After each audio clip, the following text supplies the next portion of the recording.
thank you very much. It's great to be back again in Spain, in this beautiful country, Madrid, where I actually started my film career with Conan the Barbarian, right here in Spain. So it's great to be back and talking about movies. My beard. I mean, this is not my first choice, trust me. But for my movie that I'm doing right now, called Maggie, I had to grow this beard.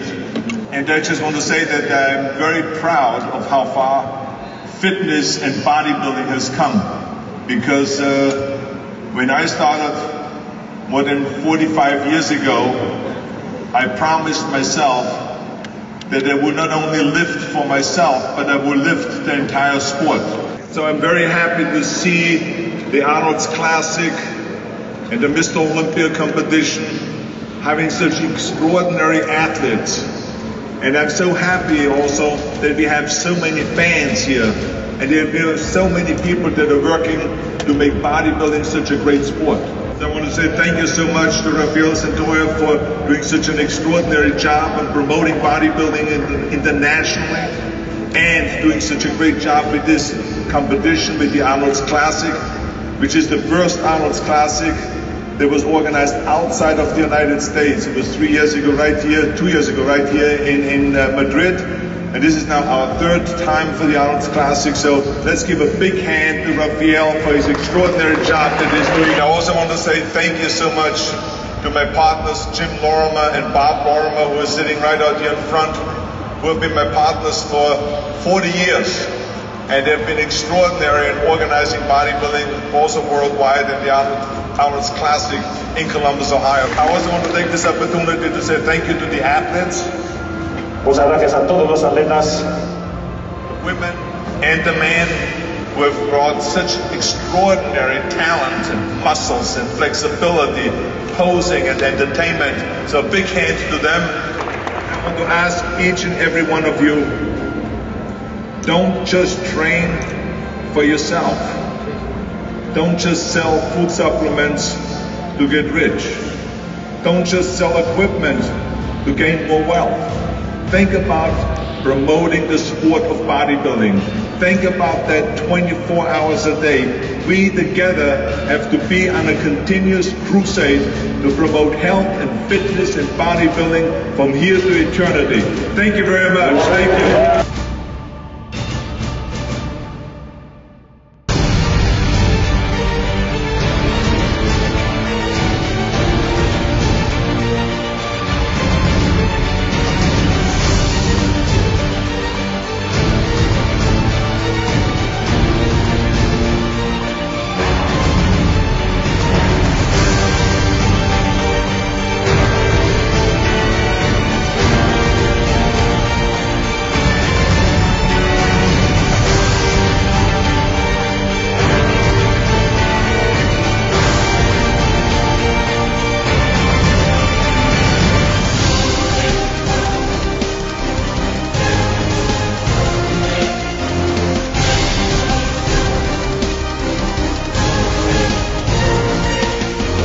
This is Dave Palumbo with RxMuscle.com. I'm standing here with Chris, the technician Aceto, and we are here in Madrid, Spain for the Arnold Europe 2013, where Phil Heath has just defended his Olympia title and won his first Arnold Classic ever, Chris. But better than the Olympia, in essence, was Arnold Schwarzenegger's presence here. I think he just adds a level of excitement to any show he comes to.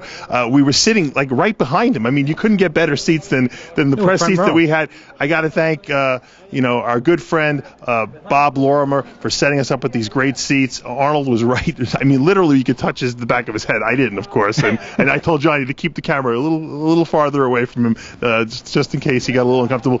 Arnold had a beard. He said he was getting ready for a new movie, and it was a different Arnold. Yeah, he said he filmed, what was it, Conan the Barbarian here, and that he's back filming a new movie. I didn't catch the title because of the audience was, when he was speaking, were drowning him out, screaming, Arnold, Arnold. Yeah. It's always exciting to see Arnold in a show, and it does, like I said, it raises everything up a notch. And Phil Heath was like almost, he said one of the reasons he actually did this show was because he wanted to win an Arnold Classic to have Arnold hand him the trophy. Yeah, I mean, it's, anyone who's been bodybuilding in the last 30 years, I mean, the icon obviously is Arnold Schwarzenegger, and for us to be able to sit right next to him and have him here, and it's not a giant venue, it's a big venue, but to have him so intimately involved, know the athletes by name, it's a dream come true for even people like Phil Heath. For Phil Heath, he's the winner of the Arnold Classic, and Arnold's here to slap him on the back and say good job. He wins his third Mr. Olympia 2 weeks ago, comes back here tonight against an arguably much better Kai Green, and he defends his title from 2 weeks ago. He wins here. It was risky putting it on the line, you have to admit. A lot of balls. He did a great job. He did risk it, and not only did he risk it, but they judged it. They worked these guys. They worked these guys, the top 5, especially the top 3, to death. Put them on one guy on one side, one guy on another. Just more than what I would expect. Why did Phil Heath win tonight? Because let's break it down, because it was a lot closer than it was 2 weeks ago. Phil Heath has in prejudging he won because it was hard to poke a hole, and I stole that from you. Poke a hole in his physique. There were certain times during prejudging where I thought, okay, he's not going to win this shot, but he edges Kai out in this shot. For a guy who's a little narrow, he's so wide when he hits shots. A lot of things happen. This is not the best Phil Heath, but what you can say about Phil Heath is he's shown to be more consistent than any pro in the last 3 years. I said he might be the most consistent Mr. Olympia of all time, because think about all the years Haney won and all the years that Ronnie won and Dorian. They were off years they had. Phil has not had an off year. If he was off here, you could easily make the argument that he was not deserving, strong enough to win. Well, how do you take away a Mr. Olympia title from the Mr. Olympia when he's at his best? Well, and that's why we're talking about him winning the show. I had it in prejudging. I'm rooting for the underdog, frankly. I'm rooting for Kai Green. Just want to see the upset. I was rooting for, the Dennis Wolf rematch. And as much as I was rooting for those guys, here's Phil Heath in all the shots, and I come away after prejudging thinking, okay, I can't find a mistake that he presented where I can make the argument that Phil does not win the show. Well, if you look at Phil's physique, and you say to yourself, let me look for something that's off, or something that's unbalanced, or something that's not big enough, you come back with, there is nothing. It's complete. I mean, there is nothing missing. Okay, now if you got a better bodybuilder who's going to show up on stage with the same no faults, then I guess he's vulnerable to lose. But we haven't seen that. Kai Green tonight came in arguably a lot better than he did 2 weeks ago. And tonight, you might even say he had a chance at maybe winning the show, just because of the freak factor that he brings to the table. My problem with Kai Green is that he was drier, he was harder, arguably from behind better. Yeah. However, I thought he was having trouble controlling his midsection, and that throws his symmetry off. And I think it makes the judges kind of turn away, because it is glaring. I think you nailed it. I had great seats in prejudging. Not arguably, I had Kai winning the back double bicep, which is impressive. I had him winning the back lat spread. He was definitely, even though it was only a few hours difference between prejudging and finals, even tighter tonight. That said, he was not crushing Phil from behind. And when you take everything into consideration, the balance, the shape, the condition, I still had Phil winning. And yes, I thought that the midsection on the ab shot hurt Kai a lot in prejudging. It's almost like he couldn't sink down to he looked like he had, I don't know if he had an upset stomach, or he looked a little distended, more so than we've seen him.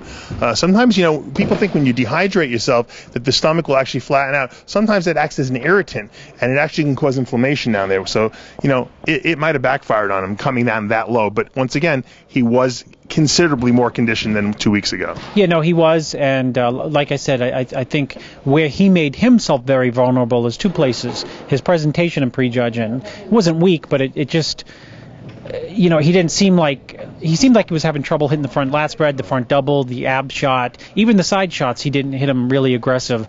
And I just think Phil's polish is there's something to be said for Phil's consistency and his polish that puts him ahead. Let me say something about Kai Green, because you said that he was not hitting the mandatories that well in prejudging, which I agree.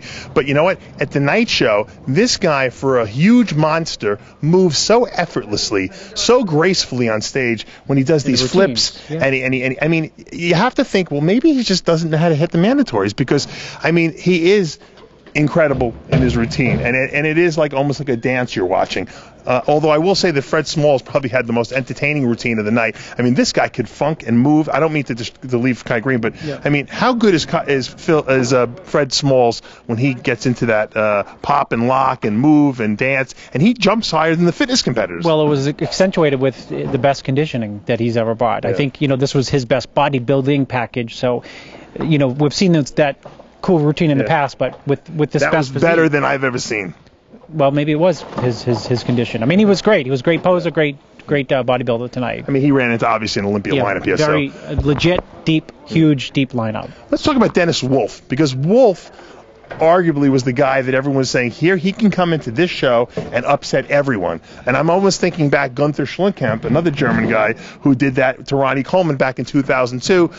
Wolf comes in here absolutely peeled and shredded, but you and I both said that since the Olympia, that wasn't his problem. We knew he was in condition. It's fullness with Wolf's physique, because otherwise, when he doesn't come in full, his back disappears. Now, explain why that happens. Well, my assessment of him is that he was flat in prejudging, and he was even flatter tonight. He was extremely flat. I think what happens is people chase condition, but you can only chase it so far for your physique. And when he tries to chase condition, where people say, Dennis, if you brought in the hams and the glutes like Kai, then you'd move up or you might win. But what happens with his physique is, and this is not opinion, this is just the way it is. Well, obviously, when he tries to peel it down, he loses his back fullness, and fullness sometimes equals hardness when there's a lot of things just popping and jumping. This is definitely not the Dennis Wolf we saw in prejudging at the Mr. Olympia. I think he was lucky to nail a third spot. Yeah. He was quote that flat. Right, but I think you're right to a certain degree, but in another degree, he's bigger than everyone else on stage also, so you can make the argument, yeah, he's flat, but he's still bigger than everyone. I mean, he does, if he ever puts the whole combination together, can he unseat? Yes. I mean, despite the fact that he doesn't have a left calf, like Lonnie Tieper pointed out, can he defeat like a Phil Heath or Kai Green? Is someone once told me is that it's going to take a big guy to beat Phil Heath. Is he that big guy? A big guy means tall and with a big frame to fill it out. I thought he was at the Olympia. I mean, I didn't have him beaten Phil at the Olympia, but he really looked spectacular at the Olympia. And then when he came out in prejudging here, my first impression was he may slip out of the top three for sure. Well, he was certainly flat. Let's talk about Sean Roden, who finishes in fourth. It's the same top four from the Olympia, really, but for different reasons this time. Yeah. I mean, it sounds like, wow, the same old, same. No, it wasn't the same old. It was closer. There was more comparisons. I thought Roden was better here tonight. I thought he was fuller. I thought he was harder. He looked more polished. He looked more sure of himself here. I think that, once again, he runs into this problem that you and I discussed at the Olympia. His back is just not big enough. It's not hard enough. I mean, it's not thick enough, and it's not wide enough. Here's a guy who, probably just needs to deadlift and do bent over rows all day long. Yeah, no, I the only knock that I can knock him on is what you just did is his, he needs to have a back double where he can hang with the guys who are first and second. Simple as that. You want to call him Flex Wheeler, but Flex Wheeler had a crazy back. Yeah, he had a crazy back. But every other shot, he's truly spectacular, and his condition was outrageous, and he was very full. I would have liked to see him, only because I'm working with him, move ahead of Dennis, but. Does he do the Arnold, or does he wait till next year, so late shows? He'll probably, he likes to compete. I bet he throws his hat right in the Arnold. Think about it. He's got to almost start dieting in a month. I mean, how much progress can he possibly make on that back in such a short period of time? Would you advise him possibly to? I don't know. Victor Martinez sure made a big change in 2 weeks, so maybe he's, what I mean?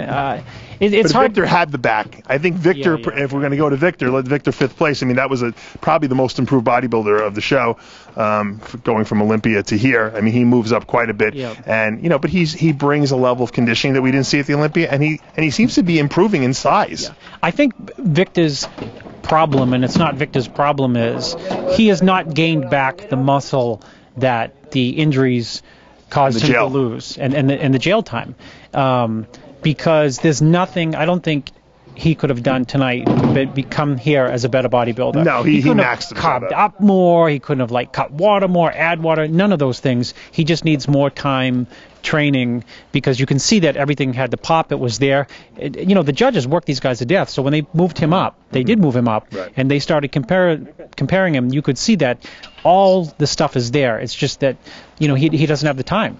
Can Victor return? Yeah. He can return to his old form? I don't know his old form, but look, New York, he was just small. Put it this way: can he beat a Dennis Wolf at this stage of his career? Yeah, absolutely, yes. Right, that's a very bold statement. It's a bold statement. Ruli Winkler, another favorite of mine. I mean, we talked to him at the expo the other day. He got rid of Grandma Sybil Peters, who was his trainer. his manager and trainer, and he did the prep by himself. He told us the last 2 weeks between the Olympia and here, and he finally nailed what you and I have been saying he needs to do: come in crazy ripped like we know he can, and full like in the off season. I mean, the guy is bigger than Phil Heath. When he was standing in the lineup at the prejudging, we were impressed. We're like, this guy is bigger than Phil Heath. Yeah, this is again, that sounds like an exaggeration. When he did the quarter turns next to Phil, you realize how big Raleigh is, but at the same time, you realize how complete and balanced Phil is, because he's a mass monster. He's in his best shape ever. He's overpowering to some degree, in the lineup next. I wouldn't say next to Phil, but certain body parts. Yes, and your eye still comes back to Phil at the end. It goes back to how the body parts flow, and I think and the condition with him. It was impeccable condition versus very, very good condition with Raleigh. Raleigh's made unbelievable strides since last year. We were here last year, and he was just wasted out of the top. He was just flat as could be. Here's a guy who in 2014 is going to win a lot of shows. Yeah, I think so. I think that he is very dangerous. And he was hurting up on stage in prejudging. He was. Listen, the judges worked these guys so hard. 3 rounds. Honestly, because we were probably 2 rows behind. I wanted to stop the prejudging because it looked like he was going to pass out at one point. I thought he was going to go down. And that's not because they put him through the quarter turns once. That's because they kept on mixing Raleigh around and Victor. Victor and Raleigh and Rodin were out there for 3 rounds. Yes. Without a break. Without a break. Mm-hmm. And they were giving it their all, and I saw Rowley's eyes, crisscross a couple times, and I thought, maybe we should stop the prejudging here. It was a very exciting prejudging. It was great. Really. Let's talk about the fitness division. Tanji Johnson, who won the Arnold Open in, Columbus, Ohio earlier this year, comes back here. And arguably way better conditioning than we've seen her before. I mean, you even said it. Her waist is teeny tiny. When she's in shape, she's really physique-wise unbeatable. I agree. I mean, better than Adela, I think. Oh, her physique is special. Mm-hmm. I mean, everything ties in right. She's got the small waist. She's got the right amount of muscle. She's not lean, but you wouldn't say she's lean enough. She's lean enough to highlight the structure and the frame and the delts and everything that she has. She was the clear winner in the physique round for me. And with Adela out of the lineup, really her only competition, as we knew going into this, was going to be the second place finisher at the Olympia, Oksana Glashina. Now, with the routine level of expertise that she's got, and I mean, if you watch Oksana's routine, it's absolutely mind-boggling. She was the Joker. She has a costume. She has makeup. She has dramatic flair. She does a one-handed press off the ground with strength. With just the one-handed press, and I'm going to go on record as saying this might be the most impressive fitness move I've seen of all time. The strength. And she has her legs extended in the air. And, I don't know how this routine doesn't get first every single time. But I don't think it got first tonight, because if it did, I think she would have won the show, since that's 2/3 of her score. So, Oksana has to settle for second here. Talk to me about what she needs to do to improve that physique, because she doesn't have the best physique on stage. She probably was 3rd in the physique round. I was thinking, the answer is I don't know, because I was watching very closely in prejudge, and she's extremely lean. There's something boxy through the rib cage. Is that because of all the strength, core strength she has? The rib cage is a little odd-ish for this when you put her next to Tanji Johnson and some of the other girls. Okay. And at the same time, I think she's trying to improve it so much. Her glutes are torn up. I'm not, I'm exaggerating a little bit, but she's got ripped abs, rich glutes. It's almost like she's got to be soft, a little bit softer in the glutes, but something and a little bit not so lean in the midsection. Let's assume she's 3rd place here. I mean, I can't see that she doesn't win the fitness round unless I don't know the proper way they're judging it, because I think that, you know, maybe you're overly impressed with that one move that's just mind-boggling. I think that just the way she flows, the energy level, the way she emotes to the crowd and connects with the crowd, the level of difficulty of her moves are impressive, and I just think that she got it all, you know. But that's why I don't judge it. You know, Tangi obviously has a phenomenal routine. She's always very creative as well. I just thought that the level of Oksana's was a little higher than hers. So, you know, like I said, you could flip a coin. I think either one of those girls could have won here tonight. Both are fantastic. To get that level of expertise at the Arnold Europe, I know that Schwarzenegger and Lorma have got to be thrilled. Well, Oksana won here last year too, right? She beat Adela, yeah. Adela, so, you know, that shows you the level of competition. You know, this is... Have you been to an Arnold in recent years that had in just terms of bodybuilding this depth? Mm-hmm. Have you? No. I mean, that's how, you know, the depth of the crowd was going nuts, and it was deep. Sold out. It was deep. You know, this is a very big theater. I'm looking at it. It's enormous, and this place had to have like maybe 4,000 people in here at least. You know, they were going crazy. They went nuts for the bodybuilders when they came into the audience. They obviously appreciate bodybuilding here, and it's exciting because, you know, we'll be back here next year for the fourth rendition of it, and you know, hopefully all the same guys who are, you know, 1, 2, 3, 4, 5 in the Olympia can show up again here next year. And Regina De Silva places third. Another very powerful routine.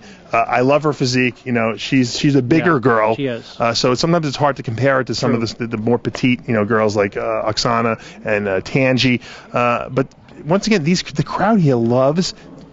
They love to see performances. Fred Biggie Smalls, Oksana Grishina, Regina De Silva, Kai Green. I mean, I mean the performance is a huge thing. When Kai Green actually came out to do his routine, the entire audience stood up to make sure that they could, you know, because the seats were flat on the ground. They wanted to. I think the people in the front. They were yelling his name. They were chanting. They were like, Kai, Kai, Kai. Let's make some noise. Aplausos para Kai Green. And he thrives off that energy. You know, I think, you know...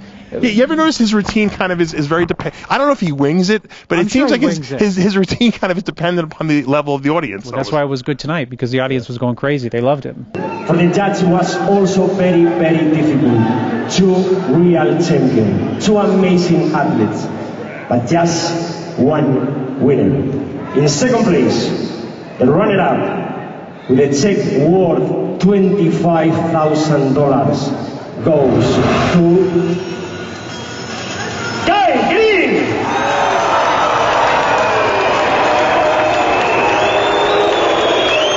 Kai Green se lleva la segunda posición, los 20. Pablo Gómez, representing the Fitness Century. Ahí lo tienen, Phil Hit, junto a don Pablo Gómez y don Pedro Fernández. Well, you know, at the very end, Arnold gets Phil up on stage, and they're talking to each other. He's interviewing him, and then he goes, I have a question for you, Phil. Will you be back? I want to hear you say, I'll be back. And, you know, that's obviously a line from Arnold's movie, but I think at the same time, Arnold was putting him on the spot like he wants to see him do the show again. Phil, I got to ask you a quick question. Tell me now, first of all, the people like to hear the athletes talk. Otherwise, they think they're machines. We don't want to think that. So just tell me quickly, what do you think was it that made you the winner in both of those competitions now, one after the next? Is it the training? Is it the diet? Is it your mental attitude? What is it? I definitely think it was the mental attitude. Obviously winning the Olympias, as you would know, you know, it was an incredible feat. But then to go 2 weeks later and stay diligent on the diet, just really making sure that we have a hard and sharp focus the entire time, and having a do or die attitude in the gym, knowing that each day is an opportunity to get better or get worse. And I chose to get better. And to be honest with you, my wife knows this for a fact, that's watching, you know, in Colorado, that I did this show not only for you fans, I came out for you guys, but I also did it to meet you on stage. You know, I've done this show, you know, 3 other times, and I've got the second, I got the 5th, and I got the 2nd, and now I can say that I'm an Arnold Classic champion, and to be able to shake your hand and to be presented the trophy is definitely on my bucket list, so thank you very much. Thank you, Raphael, for having me. Say, I'll be back. Do they want me back? then I'll be back. What dramatic. I'll be back.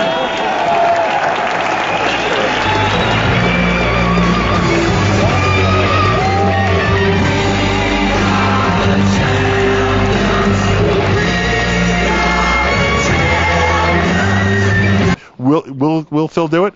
You know, he said he'll be back. I wouldn't be surprised. One thing, one of many things that's admirable about Phil Heath is he's not afraid to travel overseas and risk it all. Yeah. And he's shown every single time, whether it's India, Spain, you know, that he'll travel to the show and show up, and you'll get the best Phil Heath. You'll get either the best. He's been able to produce the best Phil Heath, or very close to the best Phil Heath, which is extremely hard to do because, you know, as much as people love him being Mr. Olympia, everyone's rooting for the underdog all the time. Well, you know, Ronnie was the biggest freak of all time. Haney, you know, maybe the best back of all time. Dorian, you know, just the grainy, crazy conditioning with the size. Phil, I told you, the most consistent Mr. Olympia we've ever had. And once again, Popeye-ish with condition. That's but that counts for something, because it's hard to. When they say you have to beat the Mr. Olympia, you really do. And when a Mr. Olympia never comes in out of shape, how do you beat the guy? I mean, there's no one crawling out of the woodwork that's just going to knock this guy off his block so quickly. And he's only 33 years of age. Yeah, no, that's what I enjoyed about prejudging, is that he risked it all, rolled the dice, even though we're not in Vegas. He laid it on the line, and, you know, you and I were sitting there, you know, I was like wanting to see, like, oh, he's off, or this is where Kai's going to get by, or someone's never seen it. We'll never see it. And, you know, I think he didn't slam the door shut, but he shut a chapter of his career by showing that, again, he can show up overseas after Mr. Olympia, hold his peak for 2 weeks, and come in and get the job done. And you were right. It was a very close show. The scorecards may reflect a Phil Heath unanimous win here, but you know what? I guarantee it. The judges had to really think very hard about giving him first place. He just was just enough on every judge's scorecard to win, and that's really what it amounted to. I also want to mention the strongman competition that they held here. Brian Shaw, all 440 pounds, 6'9" of him, after winning the world's strongest man a few months ago, and then doing America's Strongest Man at the Olympia, comes here and wins the Arnold Strongman. That's 3 wins in about a month's time. This guy is I think, the most dominating guy in all of strongman, and I think it's going to be a long time before we see this guy beat. He was putting that 290-pound dumbbell over his head like it was. Chris and I were talking. We're like, the two of us together couldn't push it. Probably we couldn't figure out how to hire someone to push it for us. I mean, he's just he's freaky. When Arnold brought him up at the end, it looked like WWF wrestling in the olden days when Andre the Giant would stand next to Arnold looked like a midget compared to him. Looked like nothing. Yeah. Anyway, it was a great show. I want to thank Rafael Santonio, the IFBB president, for doing a great job here today. You know, he's always very welcoming for us. Bob Lormer, of course, you know, open arms, gave us great seats and great press credentials, and, you know, he's always very cordial to me, and anything we ever need, he's always available for. I still haven't got the Arnold interview yet, but I'm banking on it. With 5 Arnold Classics coming up next year, I'm bound to get one. For now, though, we are very hungry. We are here in Madrid, Spain. I'm Dave Palumbo with Chris, the technician Aceto, and I want to thank Johnny Styles for the great video job he's done all weekend long for RxMuscle.com.